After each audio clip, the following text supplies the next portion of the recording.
Assalamualaikum warahmatullahi wabarakatuh. Pada kesempatan kali ini kita berjumpa kembali di pertemuan keempat pada mata kuliah Manajemen Perbankan dengan judul Jenis-jenis Bank. Adapun deskripsi pada mata kuliah hari ini yaitu mahasiswa diharapkan untuk dapat memahami pengertian dan juga ruang lingkup lembaga keuangan bank dan juga kegiatannya, lalu menjelaskan fungsi bank di Indonesia, lalu menjelaskan peranan lembaga keuangan, dan juga menjelaskan faktor-faktor yang mendorong peningkatan peranan lembaga keuangan, serta bisa memahami pengertian dan ruang lingkup bank dan juga kegiatannya, lalu menjelaskan jenis-jenis bank di Indonesia serta bentuk dan produk-produk bank, dan dapat menjelaskan pengenalan sistem keuangan di Indonesia. Selanjutnya, pokok pembahasannya antara lain yaitu yang pertama tentang pengertian dan ruang lingkup lembaga keuangan bank dan kegiatannya, yang kedua fungsi bank di Indonesia, yang ketiga peranan lembaga keuangan, keempat faktor-faktor yang mendorong peningkatan peranan lembaga keuangan, yang kelima yaitu pengertian dan ruang lingkup bank, yang keenam jenis-jenis bank di Indonesia, yang ketujuh yaitu bentuk dan produk-produk bank, yang kedelapan yaitu pengenalan sistem keuangan di Indonesia. Yang kita ketahui ada beberapa macam definisi dan juga macam-macam lembaga keuangan, di mana lembaga keuangan dimaksud adalah sebagai perantara pihak-pihak yang kelebihan dana atau surplus of fund-nya dengan pihak-pihak yang kekurangan dan memerlukan dana atau biasa kita sebut dengan lack of fund-nya, di mana definisi lembaga keuangan menurut Undang-Undang Perbankan Nomor 14 Tahun 1967 pada pasal 1 ayat B, yang dimaksud dengan lembaga keuangan adalah semua badan yang melalui kegiatan-kegiatan ini di bidang keuangan dengan melakukan penarikan uang dari dan menyalurkannya ke dalam masyarakat. Sedangkan di dalam Undang-Undang Perbankan Nomor 7 di tahun 1992 tidak mencantumkan definisi tentang lembaga keuangannya tersebut. Adapun jenis-jenis lembaga keuangannya di Indonesia ada dua jenis, yaitu tentang bank, yang kedua lembaga keuangan bukan bank. Untuk selanjutnya pengertian dari bank itu sendiri terlebih dahulu, di mana pada undang-undang yang lama yaitu Undang-Undang Pokok Perbankan Nomor 14 Tahun 1967 tentang bank adalah lembaga keuangan yang usaha pokoknya memberikan kredit dan jasa-jasa dalam lalu lintas pembayaran dan peredaran uang. Sedangkan untuk Undang-Undang Perbankan yang baru yaitu pada Undang-Undang Nomor 7 di tahun 1992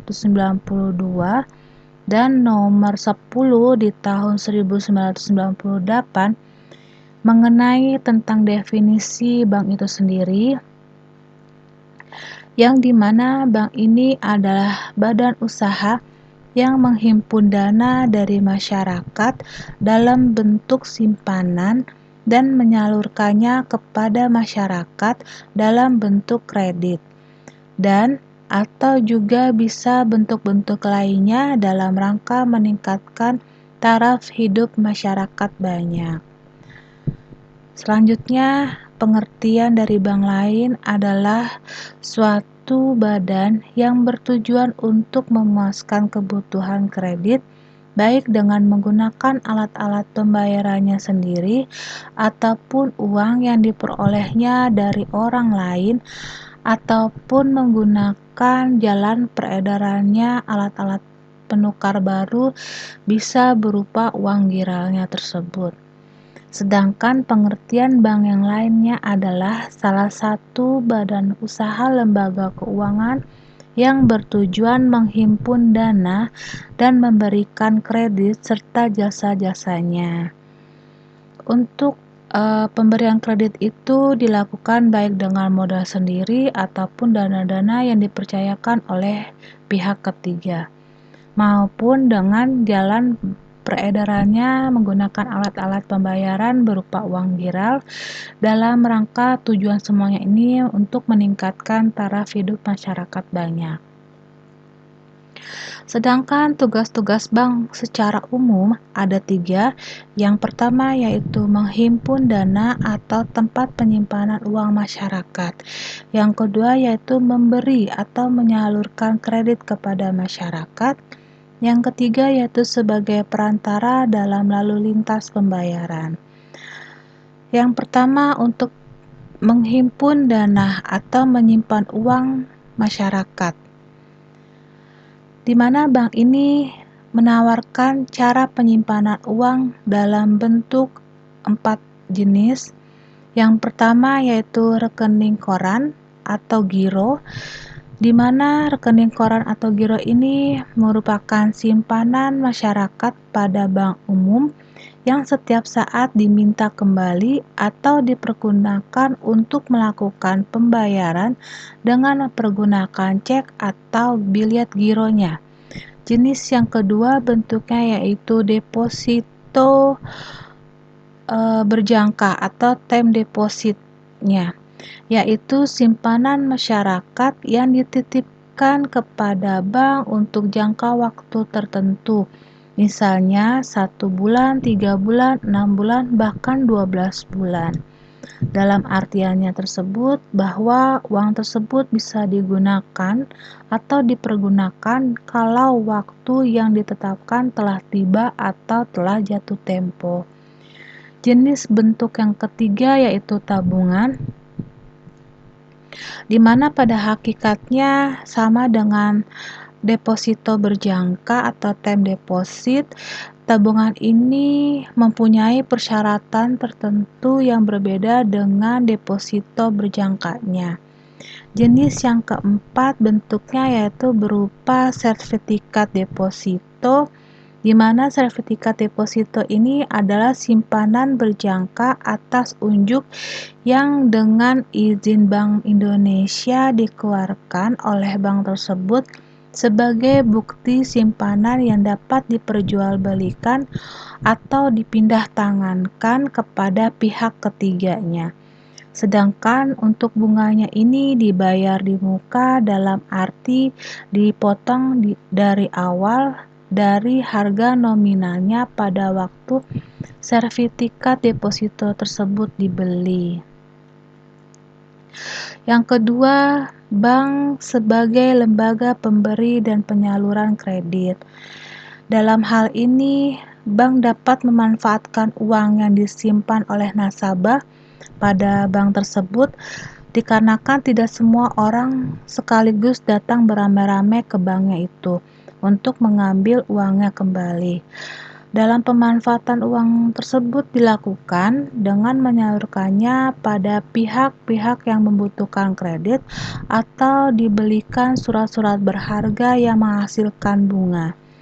Sedangkan dalam pendapatan bank itu adalah berupa selisih antara bunga simpanan dengan bunga pinjamannya.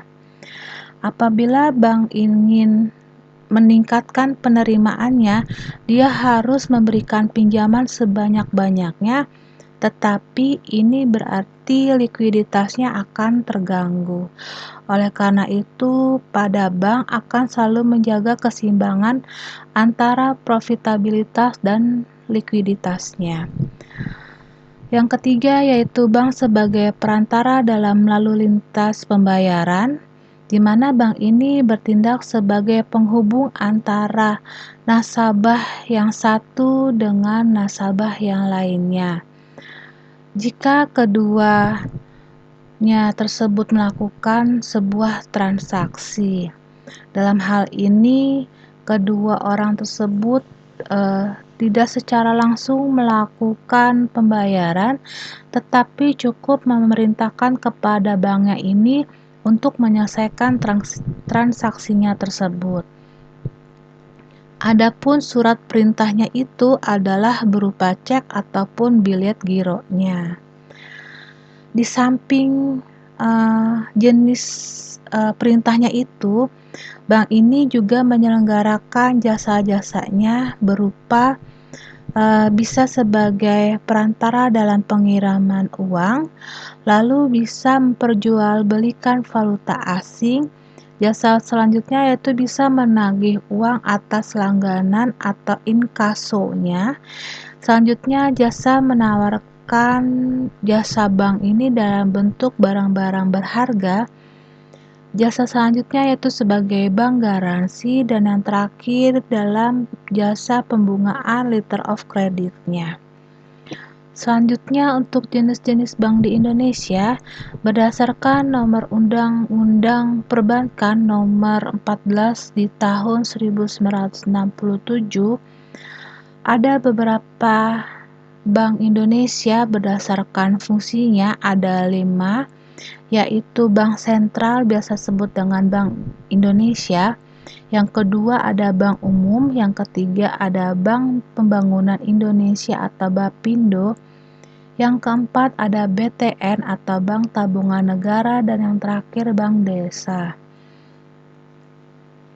Sedangkan di dalam Undang-Undang Nomor 7 di tahun 1992, untuk jenis bank di Indonesia hanya ada 2, yaitu Bank Umum dan yang kedua Bank BPR atau Bank Perkreditan Rakyat. Sedangkan pada Undang-Undang Nomor 10 di tahun 1998, jenis bank tetap ada 2 bagian, yaitu Bank Umum dan Bank Perkreditan Rakyat. Dalam konstelasi perbankan di Indonesia, dilihat dari kepemilikan bank ada 4, yaitu Bank BUMN atau pemerintah, yang kedua yaitu Bank Swasta Nasional, yang ketiga Bank Pembangunan Daerah yaitu milik pemerintah daerah, yang keempat yaitu bank asing. Selanjutnya untuk yang bank BUMN, di mana bank BUMN ini pada dasarnya adalah bank yang sebagian besarnya itu sahamnya dimiliki oleh pemerintah. Ada 4 jenis bank di bank BUMN ini, yaitu BNI, BRI, BTN, dan Bank Mandirinya. Sedangkan untuk bank pemerintah daerah didasarkan kepada Bank Pembangunan Daerah yang pendiriannya didasarkan kepada Undang-Undang Nomor 13 di tahun 1962 dan berubah kembali diundang-undangkan pada Undang-Undang Nomor 7 di tahun 1992, berubah lagi menjadi Undang-Undang Nomor 1998 Nomor 10, yaitu BPD-nya yang harus memilih dan menetapkan badan hukumnya apakah menjadi perseroan terbatas ataupun koperasi atau perusahaan daerahnya. Selanjutnya ada Bank Swasta Nasional, di mana Bank Swasta Nasional ini merupakan bank yang berbadan hukum Indonesia dan juga sebagian atau seluruh modalnya dimiliki oleh warga negara Indonesia dan atau badan hukumnya di Indonesia. Sedangkan dilihat dari lingkup usahanya, untuk Bank Swasta Nasional ini dibedakan menjadi 2, yaitu bank devisa dan juga bank non-devisanya. Untuk yang bank non-devisanya itu adalah bank yang tidak dapat melakukan kegiatan usaha yang berkaitan dengan valuta asing. Sedangkan yang bank asingnya ini merupakan kantor cabang dari suatu bank di luar Indonesia yang saat ini diperkenankannya hanya beroperasi di Jakarta dan membuka kantor cabangnya ini atau cabang pembantunya ini di ibu kota provinsi selain Jakarta, yaitu misalkan di Semarang, Bandung, dan lain sebagainya. Sedangkan untuk yang BPR atau Bank Prakreditan Rakyat adalah bank yang menerima simpanan hanya dalam bentuk deposito berjangka, tabungan, atau bentuk-bentuk lainnya yang dipersamakan dengan keadaannya atau samanya itu. Usaha BPR yang diperbolehkan hanya ada 4. Yang pertama yaitu menghimpun dana dari masyarakat dalam bentuk simpanan. Yang kedua yaitu memberikan kredit. Yang ketiga yaitu menyediakan pembiayaan bagi nasabah berdasarkan prinsip bagi hasil. Yang keempat yaitu menetapkan dananya dalam bentuk SBI, deposito, atau tabungan pada bank lainnya. Selanjutnya untuk BPR, kegiatan yang tidak diperkenankan tersebut adalah ada 4. Yang pertama menerima simpanan dalam bentuk giro, yang kedua yaitu melakukan penyertaan modal, yang ketiga melakukan usaha perasuransian, yang keempat melakukan usaha di luar kegiatan usaha sebagaimana disebutkan tadi. Selanjutnya yang lembaga keuangan bukan bank atau singkatnya yaitu LKBB, di mana LKBB ini di Indonesia pada dasarnya meliputi seluruh atau semua lembaga keuangan yang kegiatan pokok memberikan jasa-jasa keuangan dan juga penarikan dananya dari masyarakat secara tidak langsung, atau dengan kata lain lembaga keuangan bukan bank ini adalah lembaga keuangan non-depositori. Pada dasarnya, pembinaan, pengaturan, dan juga pengawasan kegiatan usaha lembaga keuangan bukan bank saat ini atau LKBB yang dilakukan oleh Bank Indonesia, sedangkan yang dulu yang dilakukannya adalah oleh Departemen Keuangan. Selanjutnya, jenis lembaga keuangan bukan bank pada saat ini yang beroperasi antara lain lembaga pembiayaan, lembaga perusahaan asuransi, lembaga perusahaan dana pensiun, ada lembaga perusahaan efek, reksadana, perusahaan penjamin, perusahaan modal ventura, dan juga ada pegadaian. Untuk lembaga pembiayaan, di mana lembaga pembiayaan ini adalah badan usaha yang dilakukan atau melakukan kegiatan pembiayaannya dalam bentuk penyediaan dana atau barang modal dengan tidak menarik dana secara langsung dari masyarakat. Keputusan ini dikeluarkan oleh Keputusan Presiden Nomor 61 Tahun 1988. Selanjutnya untuk lembaga pembiayaan yang khususnya didirikan untuk melakukan kegiatan yang termasuk dalam bidang usaha lembaga pembiayaan, antara lain perusahaan pembiayaan konsumen, lalu ada perusahaan kartu kredit, yang ketiga ada perusahaan anjak piutang, yang keempat ada perusahaan sewa guna usaha,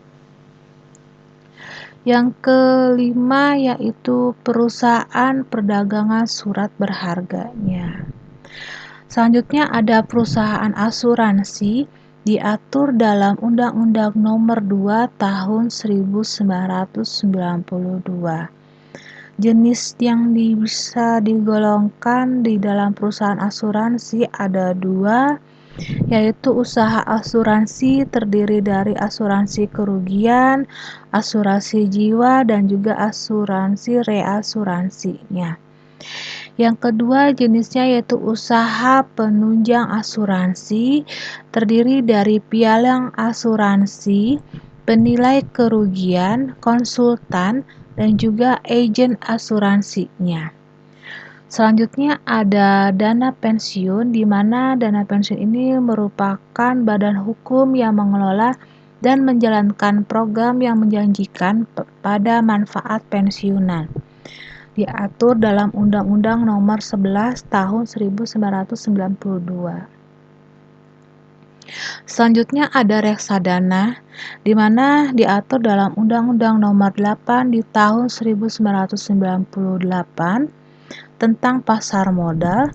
Yang dimaksud adalah reksadana, yang biasanya juga disebut dengan investment fund atau mutual fund-nya.